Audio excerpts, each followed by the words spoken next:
নমস্কাৰ বন্ধু বান্ধৱীসকল আমাৰ ৰাশিফল চেনেলটোলৈ আপোনালোকক স্বাগতম জনাইছো। এই নতুন বছৰত কপাল ফুলিব ৩ ৰাশি জাতক জাতিকাসকলৰ। বছৰৰ প্ৰথম ভাগতেই ভাগ্য উজ্বলিবলৈ গৈ আছে। এই ৰাশি জাতক জাতিকাসকলে নতুন বছৰত গ্ৰহ নক্ষত্ৰৰ পৰিৱৰ্তনৰ যুগ দেখিবলৈ পাব। এই যুগৰ ফলত আপোনালোকৰ জীৱনত ঘটিবলগীয়া বহু অশুভ সংকেত আপোনালোকৰ জীৱনলৈ শুভ হৈ পৰিব। নতুন বছৰে আপোনালোকৰ জীৱনলৈ উদ্যম টানি আনিব আৰু কিছুমান ৰাশিৰ কাৰণে বহু বেছি শুভ যুগ লৈ অহাৰ সম্ভাৱনা দেখিবলৈ পোৱা যায়। জ্যোতিষশাস্ত্ৰৰ অনুসৰি কোৱা হৈছে যে এই ৰাশি জাতক জাতিকাসকলৰ ওপৰত শুভ প্ৰভাৱ পৰিবলৈ গৈ আছে। মকৰ ৰাশিৰ স্থান পৰিৱৰ্তন ঘটিবলৈ গৈ আছে। এই সময়ত ধনৰ প্ৰবল যুগ আপোনালোকৰ হ'ব আৰু ৰাজযোগৰ প্ৰবল যুগ দেখিবলৈ পোৱা যায়। এই সময়খিনি জাতক জাতিকাসকলৰ কাৰণে বিশেষ সুযোগ সুবিধা লৈ আহিব আৰু প্ৰতিটো ক্ষেত্ৰতে আপোনালোকে সফলতা অৰ্জন কৰিব পৰাৰ সম্ভাৱনা আপোনালোকে দেখিবলৈ পাব।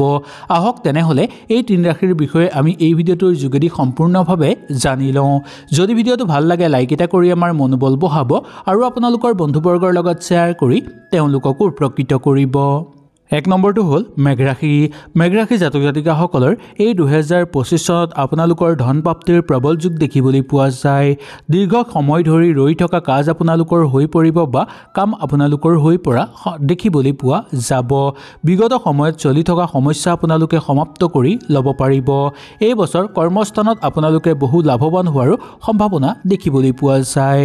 আপোনাৰ কৰ্মই আপোনাক আনন্দিত কৰি তুলিব আৰু সমাজত মান সন্মান বঢ়োৱাৰ ক্ষেত্ৰতো ই সহায় কৰিব।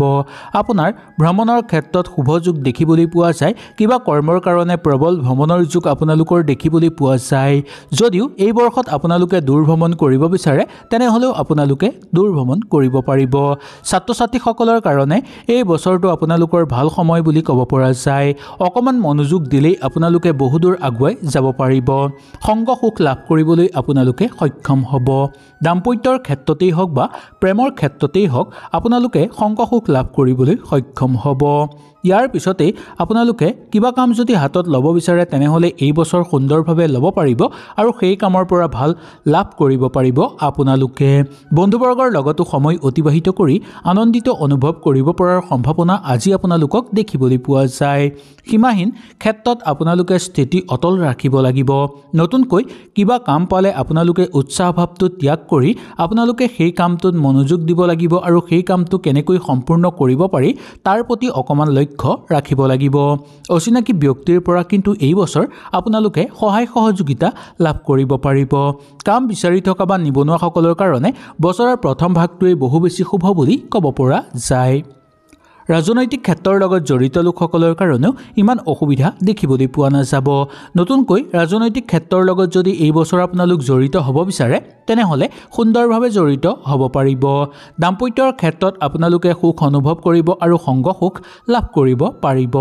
ব্যৱসায়িক বাণিজ্যৰ লগত জড়িত লোকসকলৰ কাৰণে ব্যৱসায়িক ক্ষেত্ৰত শুভ হ'ব আৰু আৰ্থিক ক্ষেত্ৰত আপোনালোকৰ উন্নত যুগ দেখিবলৈ পোৱা যাব।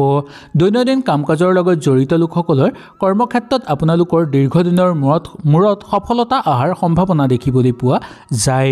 কিবা অদৰকাৰী কামত যাতে সময় অপব্যয় নহয় তাৰ প্ৰতি লক্ষ্য ৰাখি কাম কৰাৰ ক্ষেত্ৰত খুব সাৱধানতা এই বছৰ আপোনালোকে অৱলম্বন কৰিব। কৰ্মস্থানত আপোনালোকে নতুন নতুন সুযোগ সুবিধা লাভ কৰিব পাৰিব। কিন্তু সেই সুযোগ সুবিধা লোৱাৰ আগত ভালদৰে আপোনালোকে চাই বুজি ল'ব লাগিব, নহ'লে সেই সুযোগ সুবিধা লোৱাৰ পিছত আপোনালোকে পিছত যাতে পস্তাবলগীয়া নহয় তাৰ প্ৰতি লক্ষ্য ৰাখিব। আপোনাৰ ঘৰৰ কৰ্মত আপোনালোকে আগুৱাই যাব পাৰিব আৰু সেই কৰ্মৰ পৰা আপোনালোকে উচিত ফল লাভ কৰিব পাৰিব। নতুনকৈ যান বাহন ক্ৰয় কৰিব বিচাৰিলে সুন্দৰভাৱে কৰিব পাৰিব। পাবলগীয়া ধন আদায় কৰি ল'ব পাৰিব। চাকৰিয়ালসকলৰ কাৰণে পদোন্নতিৰ যুগ দেখিবলৈ পোৱা যায়। নতুন চাকৰিৰ প্ৰবল সম্ভাৱনাও আপোনালোকৰ দেখিবলৈ পোৱা যাব। পিতৃ মাতৃৰ স্বাস্থ্য মধ্যম হিচাপে পাৰ হ'ব যদিও তেওঁলোকৰ স্বাস্থ্যৰ প্ৰতি আপোনালোকে অৱজ্ঞা নকৰাটোৱেই মংগলময় বুলি ক'ব পৰা যায়। ২ নম্বৰ ৰাশিটো হ'ল বৃশ্চিক ৰাশি। বৃশ্চিক ৰাশি জাতক জাতিকাসকলৰ এই বছৰটো সুন্দৰভাৱে পাৰ হোৱা দেখিবলৈ পাব। বছৰৰ প্ৰথম ভাগতেই আপোনালোকৰ ঘৰলৈ প্ৰচুৰ পৰিমাণে ধনৰ আগমন হ'ব পাৰে। এই ক্ষেত্ৰত আপোনালোকৰ কিছুমান ক্ষেত্ৰত হাত ধৰি চলিবলৈ চেষ্টা কৰিব লাগিব, নহ'লে অবান্তিক খৰচৰ মাত্ৰা আপোনালোকৰ বৃদ্ধি পাব পাৰে। কৰ্মক্ষেত্ৰত আপোনালোকে সফলতা অৰ্জন কৰিব পাৰিব।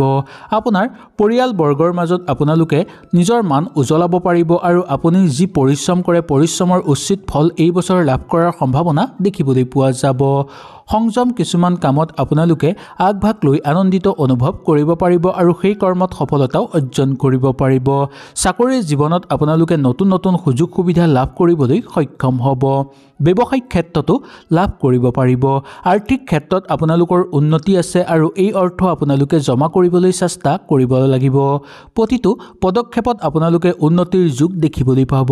পৰিয়ালবৰ্গৰ লগত সময় অতিবাহিত কৰি আনন্দিত অনুভৱ কৰিব পাৰিব আৰু পৰিয়ালক সময় দিবৰ পৰাৰ ফলত আপোনালোকৰ ঘৰৰ পৰিৱেশো আনন্দিত হৈ থাকিব। পৰিকল্পিত ধন আপোনালোকে লাভ কৰিবলৈ সক্ষম হ'ব। শত্ৰুৰ পৰাক্ৰম কিন্তু বৃদ্ধি পাব পাৰে, তাৰ প্ৰতি আপোনালোকে অকণমান লক্ষ্য ৰাখিব লাগিব। কোনো গোপন শত্ৰুৱে যাতে আপোনাক ক্ষতি কৰিব নোৱাৰে তাৰ প্ৰতি অকণমান লক্ষ্য ৰাখিব। দাম্পত্যৰ ক্ষেত্ৰত গতানুগতিক হিচাপে পাৰ হ'ব। দাম্পত্য জীৱনত নতুন নতুন আপোনালোকে আশা অনুভৱ কৰিব।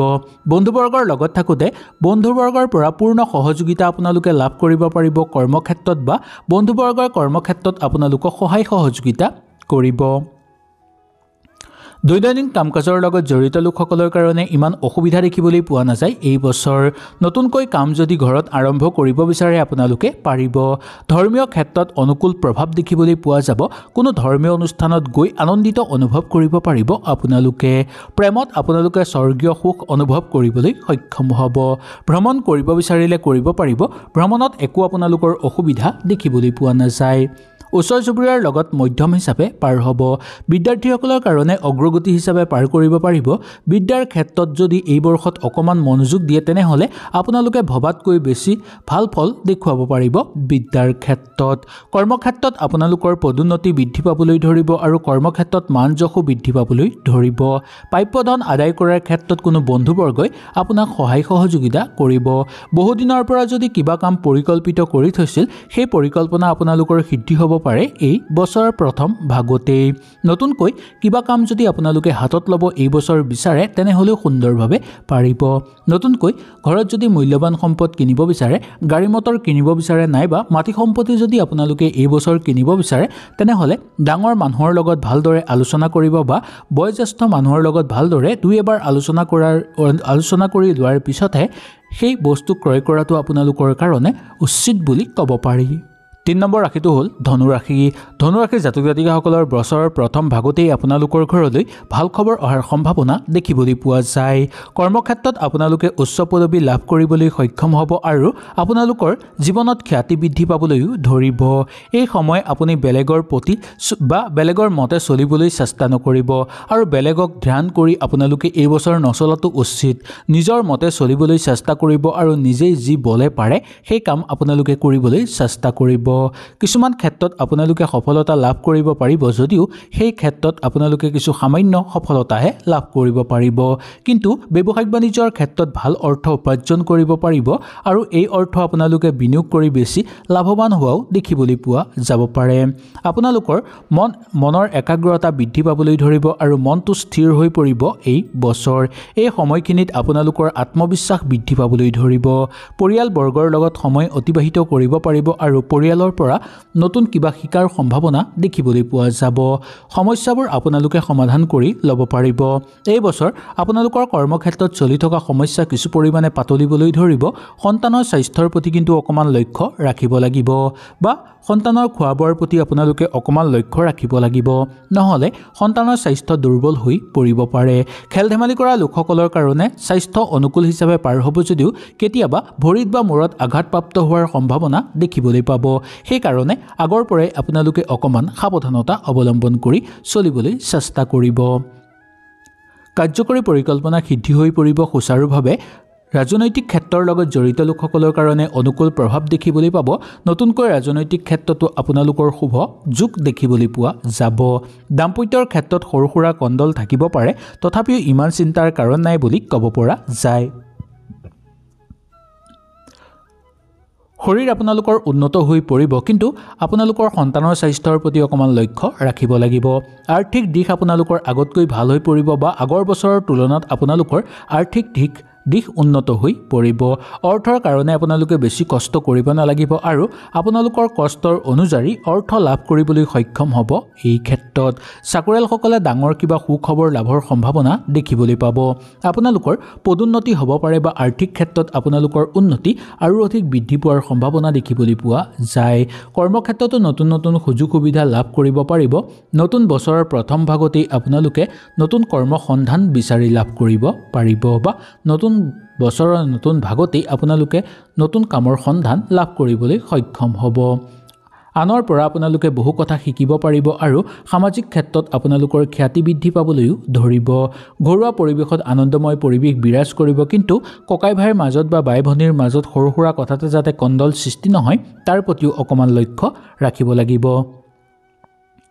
কিবা যদি সিদ্ধান্ত ল'ব লগা হয় তেনেহলে ঘৰৰ মানুহৰ লগত এই বছৰ আলোচনা কৰিব কিবা গুৰুত্বপূৰ্ণ ক্ষেত্ৰত সিদ্ধান্ত ল'বলগীয়া হ'লে ভালদৰে আলোচনা কৰিব নহলে সেই পৰিকল্পনা আপোনালোকৰ সিদ্ধি নহবগৈ পাৰে হয়তো এই ভিডিঅ'টোৰ যোগেদি আপোনালোকে সুন্দৰভাৱে বুজি পালে যদি কিবা অসুবিধা পালে নিশ্চয় মোক তলত কমেন্ট কৰি জনাব তেনেহলে আজিলৈ আপোনালোকৰ ওচৰৰ পৰা বিদায় লৈছো কালিলৈ পুনৰ আপোনালোকক লগ পোৱাৰ প্ৰতিশ্ৰুতিৰে আজিলৈ নমস্কাৰ